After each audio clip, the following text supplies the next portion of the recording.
هیچ چیز خود بخود چیز نشد، هیچ آهن خنجر تیغ نشد، مولوی ہرگز نشد مولا روم، تا غلام شمس تبریز نشد۔ مولانا روم رحمۃ اللہ علیہ فرماتے ہیں کہ کوئی چیز خود بخود کچھ نہیں بنتی، کوئی لوہا خود بخود تلوار اور خنجر نہیں بنتا، مولوی تب تک روم کا مولا نہیں بن سکتا جب تک کہ کسی شمس تبریز کا غلام نہ بن جائے۔ مولانا روم رحمۃ اللہ علیہ عالم تھے اور بڑے مضبوط عالم تھے، اور جو مضبوط ہوتا ہے اور اسے صحبت نہ ہو تو وہ مغرور ہوتا ہے۔ بات سمجھ میں آ گئی؟ جو مضبوط ہو اور صحبت نہ ملے تو وہ کیا ہوتا ہے؟ بولیے، اس کا علم اس کو مغرور بنا دیتا ہے۔ مال ہو صحبت نہ ہو تو مال مغرور کر دیتا ہے، عہدہ ہو لیکن عہدے کے ساتھ کسی صاحب نسبت کی صحبت نہ ہو تو یہ عہدہ مغرور کر دیتا ہے۔ تو مولانا روم بڑے مضبوط قسم کے عالم تھے، اس لیے اپنے علم کا گھمنڈ تو فطری چیز تھی، وہ تو آنا ہی تھا۔ تو ایک دفعہ گھومتے گامتے شیخ شمس تبریز کا وہاں سے گزر ہوا، جلال الدین رومی پہ نظر پڑی تو فراست سے سمجھ گئے کام کا آدمی ہے، پھنسانے کی ضرورت ہے، جال میں لانے کی ضرورت ہے، آدمی کام کا ہے۔ چنانچہ ان سے فرمانے لگے مسافر ہوں، کچھ دن ٹھہر جاؤں آپ کے پاس؟ ہاں آئیے۔ ایک دن مولانا روم کتابوں کے جھرمٹ میں بیٹھے ہوئے تھے، کتابیں۔ شیخ شمس تبریز بیچارے سیدھے سادے بولے بھالے، لگ رہا تھا بالکل جٹ سے ہیں، تو آ کے پاس بیٹھ گئے۔ ایک کتاب اٹھا کے کہنے لگے مولانا صاحب یہ کیا ہے، اس سے یہ کون سی کتاب ہے؟ تو گھمنڈ تو تھا نا، کہنے لگے چھوڑیں، آپ کے کام کی نہیں ہے، آپ کو سمجھ میں نہیں آئے گی، چھوڑیں اس کو۔ پھر اپنے کام میں لگ گئے۔ پھر ایک اور کتاب اٹھا کے، اچھا مولانا صاحب اس میں کیا ہے؟ بھائی کہہ تو دیا، آپ کو نہیں آئے گی نا سمجھ، آپ کی لائن ہی نہیں ہے یہ، آپ کیا پوچھ رہے ہیں بار بار؟ تھوڑی دیر کے بعد، اچھا مولانا صاحب اس کتاب میں کیا ہے؟ بھائی آپ جٹ آدمی یار، آپ کو کیا پتا اس میں کیا ہے، آپ کیا سمجھیں گے؟ تو زندگی کھپائی ہم نے، تب سمجھ میں آئی ہیں یہ کتابیں، اب آپ کو ایک منٹ میں کیسے سمجھائیں گے اس میں کیا ہے؟ اچھا جی ٹھیک ہے جی، نہیں بولتے بھائی، خاموش ہو کے بیٹھ گئے۔ اچھا اس زمانے میں کتابیں پریس سے نہیں چھپتی تھیں، ہاتھ سے لکھی جاتی تھیں، کتابیں ہاتھ سے لکھی جاتی تھی۔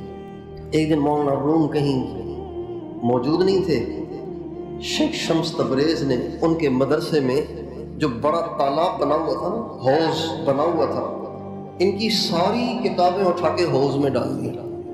ہاتھ سے لکھی ہوئی سیاہی کی کتاب کو اگر حوض میں ڈال دیں تو کیا رہے گا باقی؟ بولیے کیا رہے گا؟ کچھ بھی نہیں رہے گا، سارا علم پانی میں، اور تو کچھ بھی نہیں ہوگا، پانی سیاہ ہو جائے گا بس۔ مولانا روم جو آئے، ساری کتابیں کہاں چلی گئیں؟ باہر آئے تو دیکھا حوض میں بھری پڑی ہیں کتابیں۔ اب آپ سوچیں کہ مولانا روم کی زندگی بھر کی کمائی جب پانی کی نظر ہوئی تو مولانا روم کے دل پہ کیا گزری ہوگی، آپ خود ہی سوچیں۔ اب بوڑھا آدمی، اب اس کو مار بھی نہیں سکتے، پیٹ بھی نہیں سکتے، کیا کریں؟ سر پکڑ کے بیٹھ گئے، یار یہ کیا کر دیا تم نے، بیڑا غرق کر دیا تم نے، میرا زندگی بھر کی محنت میری رائگاں کر دی تم نے۔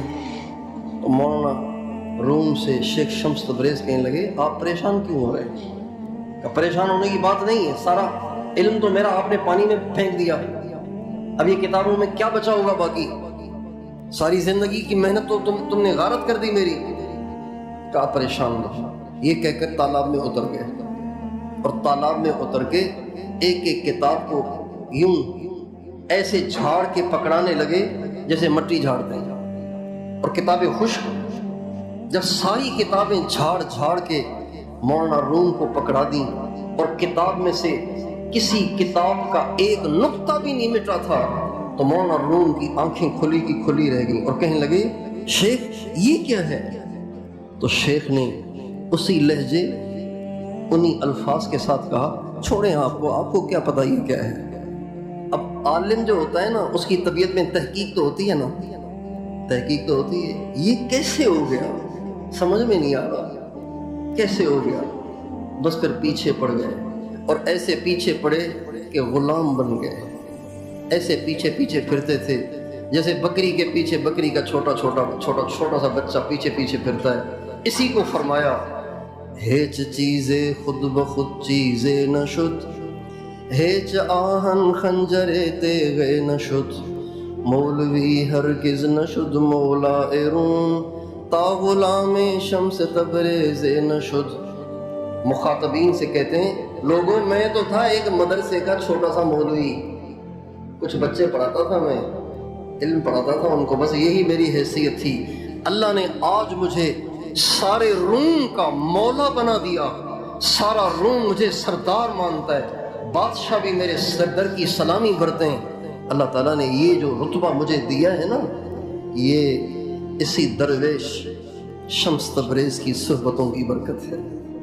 ہیچ چیزیں خود بخود چیزیں نہ شد، ہیچ آہن خنجر تیغ نہ شد، مولوی ہرگز نہ شد مولا روم، تا غلام شمس تبریز نہ شد۔